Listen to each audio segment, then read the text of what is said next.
Breakfast is the hardest meal for me. Not because it's hard to cook, but because right after waking up, my brain's just mush. So instead of trying making something new, I just end up doing the same boring dishes every single time. But today I'm breaking the routine and I'm cooking 5 random dishes from all over the world. I'm hoping that by the end I not only get new recipes to cook, but I also get new ideas, new flavors, new tools to make breakfast exciting again. To start, I found the most popular breakfast from 20 different countries of the world and I put them all on this wheel. Now, to make it more of a challenge, I purposely left out Mexico and the US because those are the things that I already cook a lot. All right, let's see what we're gonna be cooking. Men. Oh, by the way, every recipe that I'm gonna be cooking will be down in the description if you do want to check it out.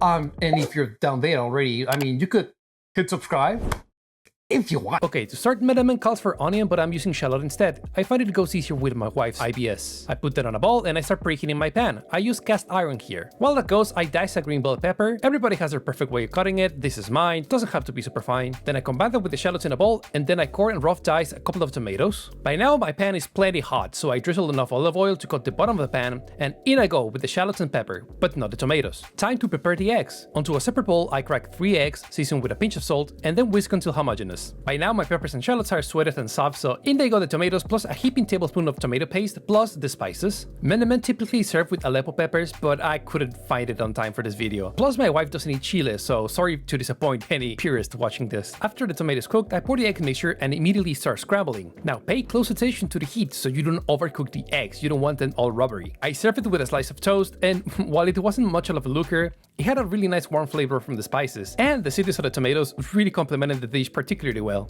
Next we're cooking... I'm not even trying to pronounce that.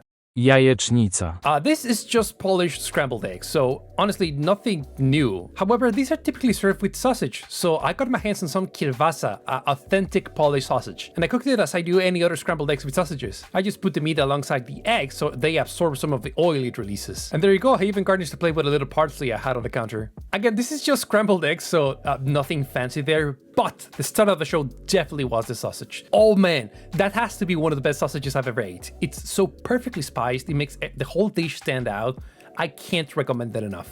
Next on the wheel I get Pão de Queijo. Now this one, I suffered on this one. Oh, I was worried about that one. Here's how it went. I measured a 1/4 cup of olive oil plus a 1/2 cup of milk. That goes to the stuff to boil while I measure tapioca flour. This is a popular gluten-free flour substitute. It bakes into a really chewy and elastic type of bread. Once the milk and oil mixture is boiling, I pour it into the flour. Now mix until homogeneous, and this has to get the consistency of fondant, so I had to add more flour. Since we're here, might as well add the egg, mozzarella, and parmesan. Mix again, and it was still too runny. I kept adding flour, but it got so stiff, I started to worry my whisk was gonna break if I just kept going at it, so I stopped. But then when I tried forming the batter into balls, well, they just... yeah, that's just pudding. No time to redo it, I'm afraid, so onto a 400 degrees preheated oven they go.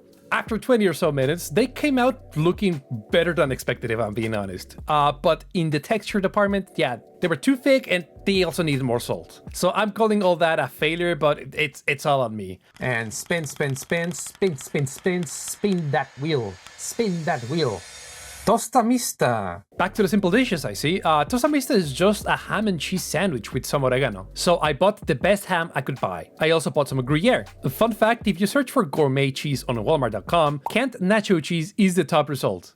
Truly fancy stuff, Walmart. Anyway, I cut a slice of ham into half to better fit the tosta. I also cut the Gruyere into small strips. Then I butter each bread on both sides before assembling. Add the oregano and onto the grill it goes. I make sure to press very firmly to mark those beautiful ridges. After it comes out, the recipe calls for even more butter on both sides. Now don't let the simplicity fool you. This is such a good grilled sandwich. That oregano really adds a fun twist to the whole thing.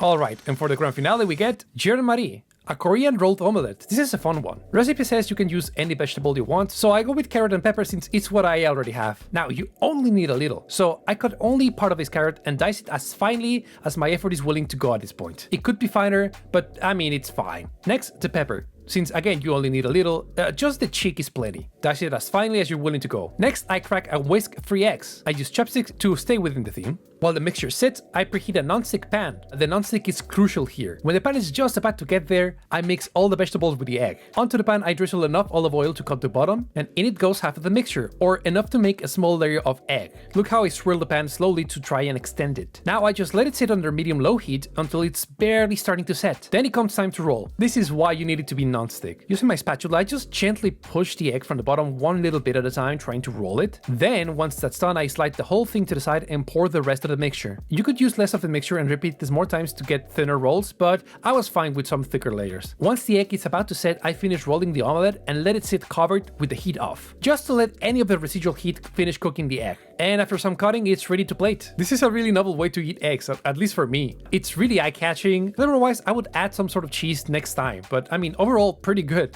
And that's it. That's last breakfast. So, after all of that, what did I learn? Honestly, that simplicity is key. When I was spitting for the breakfast, I got disappointed that everything sounded just so simple and plain. I was like, oh man. But now it turns out simplicity is what makes every flavor, every ingredient truly stand on its own. I also learned that 80% of the breakfast out there are just eggs. Plain simply, or some form of egg. So there's that. Anyway, that's it. Thank you so much for watching. Subscribe if you want more, and have a great rest of your day. All the recipes are in the description again. And yeah, bye-bye.